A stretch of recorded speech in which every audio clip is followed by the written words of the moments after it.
Hello students, स्वागत है आपका हमारे YouTube channel education hub maths YouTube channel में। आज हम शुरू करने वाले हैं प्रश्नावली 1.1 क्लास 11th की मैथमेटिक्स। उसका कल हमने पढ़ रखा था, हमने एक्सरसाइज 1.1 प्रश्नावली 1.1 के बारे में पढ़ रखा था। उसके कुछ हमने क्वेश्चन बनाए थे। आज हम बनाने वाले हैं उसके आगे का क्वेश्चन। कल हमने पढ़ रखा था किसी भी समुच्चय को सारणी मतलब रोस्टर फॉर्म में कैसे लिखते हैं, नंबर 1, और किसी भी समुच्चय को हम सेट बिल्डर फॉर्म में कैसे लिखते हैं, मतलब समुच्चय निर्माण में कैसे लिखते हैं। ये हमने कल सीखा था। हमने सीखा था समुच्चय क्या होता है और हमने नंबर्स के बारे में सीख रखा था। आज हम शुरू करने वाले हैं चौथा क्वेश्चन। चौथे क्वेश्चन का पहला पार्ट है ए बराबर आपके पास कितना, 3 दूनी 6, 3 तिया 9, 3 चक्को 12। ये मेरे को दिया है रोस्टर फॉर्म में। चौथे क्वेश्चन में मेरे से कह रहा है जो आपको रोस्टर फॉर्म में दिए हैं या फिर क्या सारणी में दिए गए हैं, इनको आपने लिखना है समुच्चय निर्माण में। तो इसका समुच्चय निर्माण करना है। तो इसका जो समुच्चय निर्माण होगा वो क्या हो जाएगा, ऐसे लिखते हैं x। अब इस x की तारीफ करते हैं। x क्या होता है भैया, x बराबर कितना हो जाता है आपके पास 3n, और जहां n है आपके पास क्या है, आपके पास n बराबर कितना, 1, 3 1 3, 3 दूनी 6, 3 तिया 9, 3 चक्को 12। आई नहीं बात समझ में, पहला, ठीक है ना। दूसरा है आपके पास चौथे का, ये तो पहला है।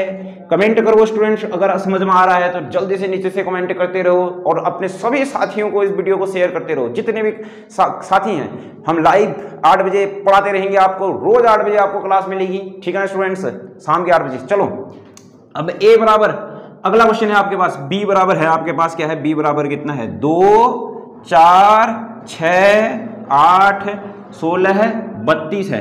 अब देखो ये एस टाइप का है नहीं मेरे पास, देखो ये बी बराबर किस फॉर्म में है, ये रोस्टर में है, सारणी में है। मुझे किस में लिखना है, समुच्चय निर्माण में। जो रोस्टर में होता है भैया वास्तविक रूप होता है, और समुच्चय निर्माण क्या होता है, शब्दों का रूप होता है, शब्दों का खेल होता है। अब सुनो फिर, ये तो 2 है, क्या ये 2 की पावर 2 है, नहीं, या क्या है मेरे पास 2 गुणे 2 है 2 तिया, क्यों, फिर है मेरे पास कितना, 2 चक्को 2 4 6, नहीं 2 4 6 नहीं है, सॉरी 6 नहीं, 8 ही है, बस हो गया, 1 मिनट के 8 ही है बस। अब देखो क्या ये मेरे पास 2 है, 2 का पावर 2 है, 2 का पावर कितना है 3 है, 2 का पावर 3 8, 16 है तो कितना, 2 का पावर कितना 4, 32 है तो 2 का पावर कितना 5, 2 का पावर 5 करो तो 32 आ जाएगा। 2 1 का 2, 2 दूनी 4, दूनी 8, दूनी 16, दूनी 32। आई नहीं बात समझ में, 2 1 कम 2, 2 दूनी 4, 2 तिया 2 में देखो 2 बराबर, तो 2 1 की पावर 1 पे तो 2 हो गया, 2 की पावर 2 मतलब 2 गुणे 2 का मतलब कितना हो गया, 4 हो गया। 2 की पावर 3 का मतलब कितना हो गया, 2 गुणे 2 बराबर कितना हो गया, फिर आपके पास 8 हो गया। ऐसे ही 2 की पावर 4 का मतलब कितने गुणे, 4 बार 2 गुणे कितने हो गए, फिर मेरे पास कितने, 2 दूनी 4 दूनी 8 दूनी 16, 2 की पावर 5 कितना हो गया, फिर ऐसे ही 32 हो गया। आई नहीं बात समझ में, इतनी क्लियर भैया। अगर आ गई है तो समझ में, आगे बढ़ते हैं, ध्यान से सुनो, बहुत बढ़िया। अब सुनो फिर, b बराबर कैसे लिखूंगा मैं इसको, देखो x सच दैट, x लिख दिया। अब मैं इस x की तारीफ करूंगा। जो x है वो क्या है आपके पास, 2 की पावर n है कि नहीं। देखो x क्या है, 2 की पावर n है। जहां n है आपके पास क्या है, जहां n बराबर आपके पास कितना है, 1 2 3 4 और फिर कितना 5। आई नहीं बात समझ में, क्लियर है, पक्का। चलो फिर आगे बढ़ते हैं, इसको नोट कीजिए स्टूडेंट्स। तीसरे में तो तीसरा है आपके पास, तीसरा क्वेश्चन, दूसरा आप नोट कर लेना स्टूडेंट्स। सुनो फिर, आपके पास तीसरा है आपके पास कितना है भैया, तीसरा सी बराबर बोल देते हैं इसको। क्या है आपके पास 5 25 125 और फिर कितना 625। अब देखो ये है क्या मेरे पास सी बराबर, ये तो है 5 है, 5 का पावर 1 है, ठीक है ना। 5 का पावर 2, 5 का पावर 3 है, देखो 5 का पावर 3 मतलब 5 गुणा 5 गुणा 5, 5 25 25 पंजे 125। आई नहीं बात समझ में, 625 का मतलब हो गया 5 का पावर 4। 5 को कितनी बार गुणा करना है, 4 बार, 5 गुणे 5 गुणे 5 गुणे 5, 5 50 25, 5 50 25, 25 पंजे, देखो 25 को 25 से गुणा करोगे तो कितना होता है 625। आई नहीं बात समझ में। तो अब सुनो फिर, ये है मेरे पास क्या है, रोस्टर फॉर्म है, मेरे को इसका समुच्चय का निर्माण करना है, समुच्चय निर्माण विधि में लिखना है। तो क्या लिखूंगा, x लिख दूंगा। अब मैं x की तारीफ करूंगा। जो x होगा, क्या x मेरे पास ऐसा है ना, 5 की पावर कितना है, n है कि नहीं है, 5 की पावर n। और जहां n है आपके पास क्या है, जहां n क्या है आपके पास 1 2 3 और फिर कितना 4। आई नहीं बात समझ में? आया होगा स्टूडेंट्स। ये बहुत ही इजी से क्वेश्चन है, कोई इतने भयंकर से क्वेश्चन नहीं है। अब देखो d बराबर चौथा d कह रहा है तो कितना है आपके पास? 2 है, 4 है, 6 है, चलते चलते है। देखो d बराबर, अब सुनो फिर, 2 लिखा है, 4 लिखा है, 6 लिखा है, आपके पास क्या आ रहे हैं? क्या x सच दैट, देखना ध्यान सुनो, 2 है, 4 है, 6, 2 4 6, 2 4, मतलब एक प्रकार का सम संख्याएं बन रही ना, परंतु सम कैसी है? सम धनात्मक पूर्णांक है, ऋणात्मक तो है नहीं। तो क्या लिखोगे? x सच दैट, x क्या है? x बराबर क्या है? धन सम धनात्मक पूर्णांक है। क्या है मेरे पास? x सम धनात्मक पूर्णांक। आई नहीं बात समझ में? क्लियर है? क्लियर? क्लियर? देखो क्या है आपके पास? 2 4 6 8 10 12 ऐसे तो होगा। अब देखो सभी के सब धन है, धनात्मक हैं, और क्या पूर्णांक हैं, परंतु सम संख्या है। तो क्या हो गया? d बराबर x सच दैट, x क्या होगा? सम धनात्मक पूर्णांक हो गया। आई नहीं बात समझ में स्टूडेंट्स? लाइक कीजिए, दबा के लाइक का बटन बिल्कुल तोड़ दीजिए स्टूडेंट्स, ठीक है ना? चलो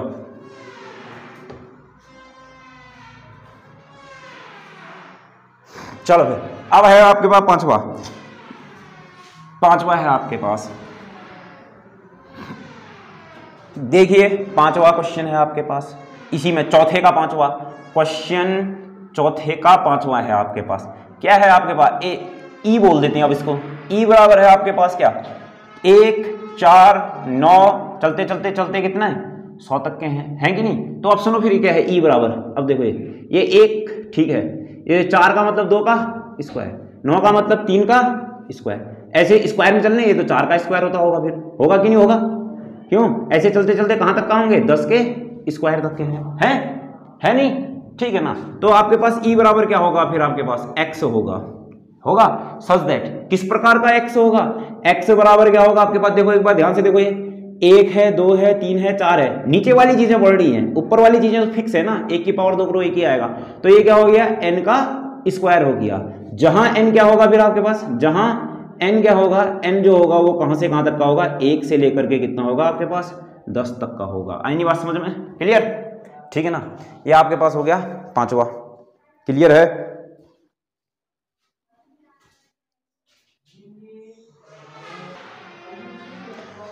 तो स्टूडेंट्स अब है आपके पास 5वां question, question number 5। Question number 5 में भी एक बार फटाफट से देख लेते हैं, फटाफट से समझ लेते हैं क्वेश्चन नंबर 5 को।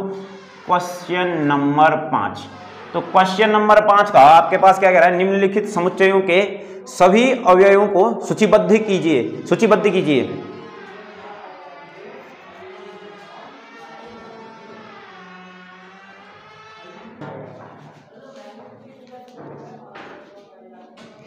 चलो स्टूडेंट्स 5वें क्वेश्चन में क्या कह रहा है? सूचीबद्ध कीजिए। तो इसका मतलब मुझे रोस्टर फॉर्म में लिखना है, ठीक है ना स्टूडेंट्स? चलो रोस्टर फॉर्म में लिखना शुरू करते हैं। आपके पास है पहला x। अब देखो मुझे दिया किस फॉर्म में है? समुच्चय निर्माण में दिया है, मुझे किस में लिखना है? सूचीबद्ध रूप में लिखना है। तो आपके पास मेरे प्यारे बच्चों पहला 5वें का पहला है, यस 5वें का पहला a बराबर है मेरे प्यारे बच्चे कितना? x। देखिए क्या लिखा है? सच दैट x एक क्या है? विषम प्राकृत संख्या है। ये देखिए कितना गजब लिखा है, विषम प्राकृत संख्या। विषम क्या है? प्राकृत संख्या है, ठीक है ना? देख वाह कितना अच्छा लिखा रखा है। अब देख विषम प्राकृत संख्या क्या होती है मेरे भैया? देखो मेरे भाइयों मेरी बहनों, जो विषम प्राकृत संख्या होती हैं, प्राकृत संख्याएं कहां से शुरू होती है? 1 विषम होती है, 3 विषम होती है, फिर कितनी? 5 होती है, फिर कितनी होती है हमारे पास? 7 होती है, फिर कितनी होती है? 9 होती है, फिर क्या चलते होती हैं। आए नहीं? ये मेरा क्या हो गया? आंसर हो गया। चूरन सा क्वेश्चन, ठीक। अब भैया इन्हीं चूरनों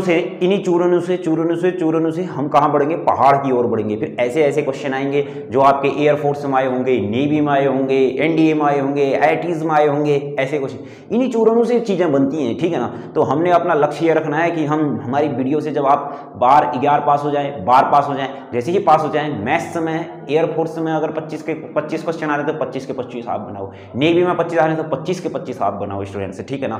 तो पहले हम एनसीईआरटी पढ़ाएंगे, फिर एनसीईआरटी के बाद क्या चलने वाली है हमारे स्टूडेंट्स, जितने भी एयरफोर्स नेवी क्वेश्चन आए होंगे 2-3 वीडियो उसकी बनेंगी, ठीक है ना? क्लियर? तो आप सुनो फिर x एक क्या है हमारे पास? विषम प्राकृत संख्या है। अब देखो अब अगर x एक हमारे पास विषम प्राकृत संख्या है तो क्या मुझे इसका समुच्चय निर्माण दिया था, उससे मैंने सूचीबद्ध कर दिया। आई नहीं बात समझ में? अब है अगला क्वेश्चन है आपके पास बी है क्या कह रहा है आपके पास x सच दैट x एक पूर्णांक है। x क्या है? x एक, अब देखो इंग्लिश में लिख रहा हूं मैं, इंटीजर है। क्या है? x इंटीजर है। x क्या है? इंटीजर है। x बराबर क्या है? x एक इंटीजर है और x जो किस किस के बीच में आपके पास -1/2 से लेकर के, देखो बराबर नहीं है, हाँ बराबर नहीं है स्टूडेंट्स, x कहाँ है? -1/2 से लेकर के कहाँ तक का है? 9/2 तक का है। आई नहीं बात समझ में? अब इस b का मुझे क्या लिखना है? समुच्चय निर्माण करना है भैया। नहीं, समुच्चय निर्माण में तो लिखा है, मुझे क्या करना है? सारणिक सूचीबद्ध करना है। सूचीबद्ध करने के लिए x इंटीजर है, x क्या है? पूर्णांक है। अब सुनो फिर, हाँ मेरी बात को ध्यान से, x क्या है? पूर्णांक है। अब सुनना क्लियर बातों को, देखना सुनना, हाँ देखो यहां पर को तो होता होगा 0, यहां पर को होता होगा -1, यहां पर को होता होगा -2, यहां पर को होता होगा 1, यहां 2, यहां 3, यहां 4, यहां 5। 9/2 का मतलब कितना हो गया स्टूडेंट्स? मतलब कितना हो गया? 4.5। 9/2 का मतलब 4.5, 4.5, 4.5। तो इसका मतलब क्या है? जो x है वो 9/2 से क्या है? छोटा है। तो इसका मतलब क्या हो सकता है? 4 होगा, 3 होगा, 2 होगा, 1 होगा, इधर की ओर को होगा, 5 नहीं होगा, इधर की ओर को होगा, सबसे पहली बात तो। परंतु जो x है वो -1/2 से बड़ा है। -1/2 से बड़ा होने का मतलब क्या हो गया? x -1/2 से बड़ा है, तो इसका मतलब क्या हो गया कि भैया -1/2, सुनो -1/2 का मतलब कितना हो गया? -1/2 का मतलब कितना हो गया? -0.5। -0.5 तो शायद यहाँ पर को होता होगा ना, क्यों? -0.5 यहाँ पर को होता होगा ना, पर इससे बड़ा पूर्णांक लेना है। -2.5 से बड़ा पूर्णांक लिखना है तो कितना हो गया? 0 हो गया। तो इसका मतलब क्या हो गया? 0 हो गया, 1 हो गया, 2 हो गया, 3 हो गया और फिर मेरे पास क्या हो गया? 4। आई नहीं कि आई बात समझ में? ठीक है ना? चलो फिर 2 हो गए क्वेश्चन भैया। क्लियर है ना भैया? बहुत अच्छा, कमेंट कर दीजिए समझ में आ रहा है तो आपको, बहुत बढ़िया। चलो फिर अब अगला क्वेश्चन कमेंट करते रहिए स्टूडेंट्स। 8 बजे रोज आप हमारे साथ ऑनलाइन ऐड हो जाइए और हम आपको रोज ऑनलाइन पढ़ाएंगे। ऐसे ही अगर आप ज़्यादा से ज़्यादा इसके अपने साथियों को भेजेंगे, ज़्यादा से ज़्यादा सब्सक्राइबर होंगे तो फिर बिल्कुल लाइव और जो भी क्वेश्चन होंगे लाइव चलेंगे, हर चीज़ चलेगी। 1-1, 2-2 घंटे की क्लास लाइव चलेगी फ्री में। आप घर बैठे रहिए, हम 2-2 घंटे की आपको लाइव पढ़ा देंगे स्टूडेंट्स। तो आप देखिए फिर आगे बढ़िए। चलो सुनो, c बराबर है आपके पास, c बराबर है x एक क्या है? x एक पूर्णांक है। x क्या है? एक पूर्णांक है। x क्या है? एक पूर्णांक है। अब देखो x पूर्णांक है तो x का जो स्क्वायर है वो क्या है भैया? 4 से छोटा है। तो c बराबर क्या हो जाएगा फिर? अब सुनो फिर, x एक पूर्णांक है, x एक पूर्णांक है परंतु जो x का स्क्वायर है वो क्या है? 4 से छोटा है। तो आप सुनो, पूर्णांक है तो इसका मतलब क्या होगा? यहाँ 0 होगा, यहाँ 1 होगा, यहाँ 2 होगा, यहाँ 3 होगा, यहाँ 4 होगा, यहाँ -1 होगा, यहाँ -2, यहाँ -3, यहाँ -4 और यहाँ -5, ऐसे होंगे ना। अब सुनो, 0 का स्क्वायर करोगे तो 0 ही रहेगा। अब देखो 0 का स्क्वायर करोगे, क्या 0 का स्क्वायर 4 से छोटा है? तो x आ जाएगा। आई नहीं बात समझ में? क्लियर? पक्का? सुनो फिर अब देखो ध्यान से, 1 का स्क्वायर करोगे 4 से छोटा है तो 1 भी आएगा। अब सुनो, ऐसे ही -1 का स्क्वायर करोगे तो 4 से छोटा आएगा तो -1 भी आ जाएगा। 2 का स्क्वायर करोगे तो कितना आ जाएगा? 4 आएगा। या तो 4 से छोटा होना चाहिए x का स्क्वायर या फिर 4 होना चाहिए, हाँ 2 भी आएगा। अब -2 का स्क्वायर करोगे तो कितना आ जाएगा? 4 आ जाएगा। तो इसका मतलब c में -2 भी आएगा। आई नहीं बात समझ में? अब देखो 3 लोगे, 3 का स्क्वायर करोगे तो 9 आ जाएगा। क्या 9 4 के बराबर? नहीं। क्या 9 4 से छोटा है? नहीं। तो इसका मतलब सिर्फ c और c में कितने एलिमेंट आएंगे? इतने एलिमेंट आएंगे। आई नहीं बात समझ में भैया? पक्का समझ में आया है कि नहीं आया है? ठीक है, चलो फिर अब आगे बढ़ चलते हैं। अब सुनो फिर, पक्का भैया? पक्का समझ में आ गया ना? चलो फिर अब आगे बढ़ते हैं। क्वेश्चन नंबर कितना हो जाएगा फिर आपके पास? अगला। चलो फिर क्वेश्चन नंबर है हमारे पास डी बराबर है आपके पास क्या कह रहा है? x such that x loyal LOYAL शब्द का एक अक्षर है। लॉयल शब्द का अक्षर है तो इसका मतलब क्या? d बराबर, देखो अब समुच्चय बना रहा हूं तो एक तो L आएगा कोई दिक्कत नहीं, एक तो O आएगा कोई दिक्कत नहीं, Y आएगा कोई दिक्कत नहीं, A आएगा कोई दिक्कत नहीं, पर L दोबारा नहीं आएगा। नहीं बात समझ? ये मैंने बता रखा है, ये तो आपको आता ही होगा। समुच्चय सुपरिभाषित एवं सुव्यवस्थित होता है, सुव्यवस्थित भी होता है। सुपरिभाषित होने के साथ व्यवस्थित भी होता है। व्यवस्थित होने के लिए आपके पास 2-2 चीजें नहीं आनी चाहिए, एक बार में एक ही चीज आनी चाहिए। नहीं बात समझ में? ऐसे अगला है आपके पास F सच दैट अंग्रेजी वर्णमाला का एक व्यंजन है। तो व्यंजन है तो इसका मतलब क्या हो जाएगा? जो k से पहले आते हैं। अब देखो k से पहले a होता है। अब सुनो फिर, A B C D E F G के। अब सुनो, के से पहले आने वाला व्यंजन है। अब सुनो, मैंने इसको ई से लिख दिया, के से पहले आने वाला व्यंजन है, तो इसका मतलब क्या, ये आई नहीं आएगा, ये ई नहीं आएगा, क्या लिख दे, A B C D E F G, हाँ G H, A B C D E F G H, A B C D F G G, क्या हाल है एच आई जे के, पता नहीं क्या जो लिख दिया उस टाइम, ठीक है ना। अब देखो के से, अब देखो एक सेट ले लिया मैंने ये, परंतु अभी मेरे पास क्या कह रहा है, परिभाषित कैसे किया गया है, के से पहले वाला व्यंजन होना चाहिए, के से पहले वाला व्यंजन होना चाहिए, तो इसका मतलब क्या क्या होगा फिर मेरे पास ई में, ए नहीं होगा क्योंकि ये स्वर है, बी हो जाएगा, सी हो जाएगा, डी हो जाएगा, ई नहीं होगा, ई क्या है, स्वर है, व्यंजन एफ आएगा, जी आएगा, एच आएगा, आई नहीं आएगा क्योंकि ये स्वर है, फिर आएगा जे, के से पहले वाले व्यंजन। आई नहीं बात समझ में, पक्का, ठीक है ना। अब आगे चलते हैं 5वें क्वेश्चन में। चलो फिर भैया, बाएं तरफ रोस्टर, दाएं तरफ क्या समुच्चय निर्माण लिखा है, मैं इसको मुंह में बता रहा हूं, अब ध्यान से सुनिए। चलो फिर, चलो पहले कर ही लेते हैं इसको भी क्वेश्चन, चलो फिर भैया इसको भी बना लेते हैं। छठा क्वेश्चन है आपके पास, छठा क्वेश्चन आपने मिलान करना है, मिलान करना है तो आपने क्या है आपके पास, छठे का क्या है, पहला तो आपके पास क्या है, आपके पास क्या है, 1 2 3 6, और आपके पास क्या है, यहाँ a बराबर क्या है, x, सच दैट x एक अभाज्य संख्या है, एक क्या है, अभाज्य संख्या है, और 6 की भाजक है। अब देखो भाजक है, सुनो ये किस फॉर्म में दिया गया है स्टूडेंट्स, ये मुझे किस फॉर्म में दिया गया है, ये मुझे दिया है सेट बिल्डर फॉर्म में। मुझे क्या फॉर्म निकालनी पड़ेगी इसकी, समुच्चय, ये समुच्चय निर्माण में दिया है, मुझे सारणी रूप में या सारणीबद्ध करना पड़ेगा, सूचीबद्ध करना पड़ेगा, या फिर रोस्टर फॉर्म। रोस्टर फॉर्म इसका क्या आ जाएगा, ये ये है आपके पास, ए ऑप्शन है, ये ए ऑप्शन है इधर का, समुच्चय ये ए होगा इस टाइप का, तो ये क्या हो जाएगा, आपको ऐसा ही लिखा है। तो ये जो चीज हो जाएगी, ये मेरे पास क्या हो जाएगी, देखो 6 की भाजक कितनी होती है, अभाज्य संख्याएं, अभाज्य संख्या होती हैं, 2 होती हैं, 3 होती हैं, 2 होती हैं, 3 होती है, 5 होती हैं, फिर कितनी होती है, 7 होती है। तो 6 की भाजक अभाज्य संख्या क्या होगी, एक तो 2 होगी, और फिर एक कितनी होगी, 3 होगी, और तो ज्यादा कुछ होंगी नहीं। तो यहां पर से सिर्फ और सिर्फ कितना आ जाएगा, 2 और कितना आएगा, 3 आएगा। आई नहीं बात समझ में, क्लियर, पक्का भैया। चलो फिर, अब सुनो फिर दूसरा। अब क्या आपके पास 2 और 3 है, 2 3 है इधर, और इधर साइड जो आपके पास बी ऑप्शन है वो क्या है, बी ऑप्शन क्या कहता है, एक्स सच दैट एक्स संख्या 10 से कम विषम प्राकृत संख्या है। देखो अब इसको मैं ऐसे लिखता हूं, संख्या 10 से कम विषम प्राकृत संख्या, 10 से कम विषम प्राकृत संख्या 1 2 नहीं 1 3 5 7 9। आई नहीं बात समझ में, क्लियर है।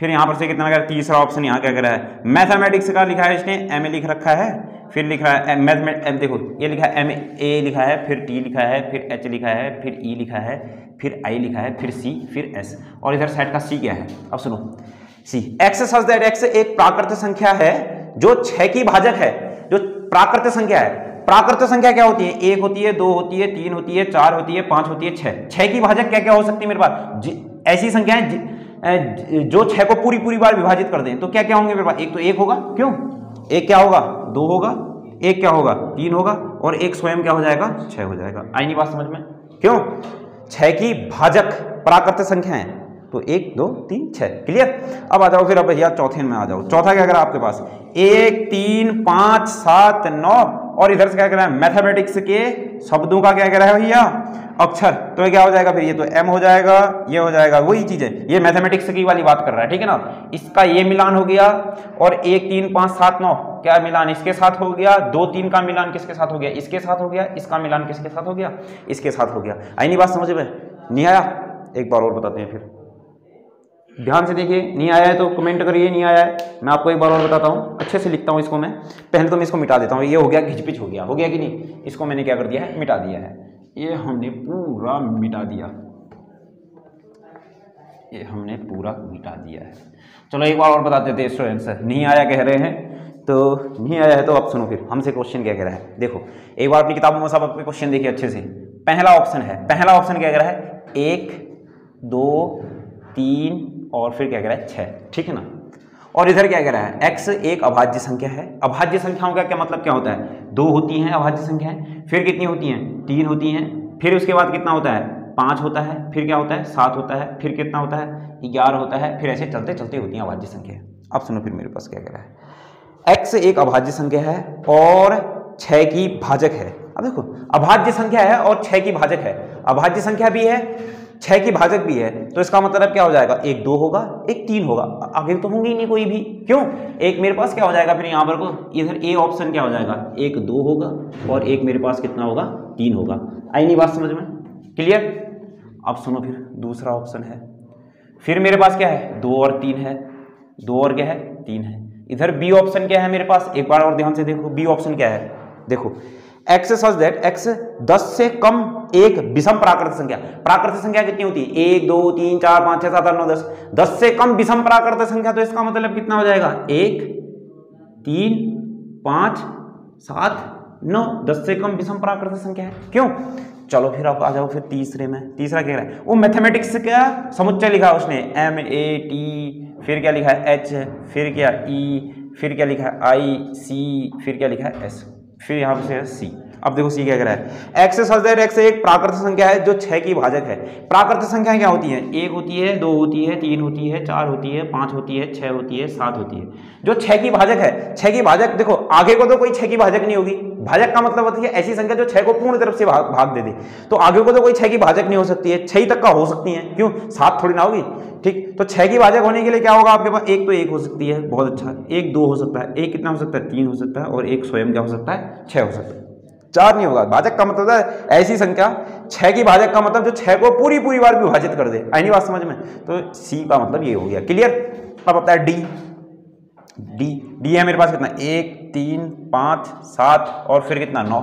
यहां पर को क्या है आपके पास, मैथमेटिक्स का है, क्या है आपके पास, डी बराबर क्या है आपके पास, एम है, मैथमेटिक्स के लिए एम है, ए है, टी है, एच है, देखो फिर कितना है, ई है, फिर क्या है, m तो एक बार आ गया, a भी आ गया, t भी आ गया, फिर क्या हो गया, i है, फिर c है, फिर s है।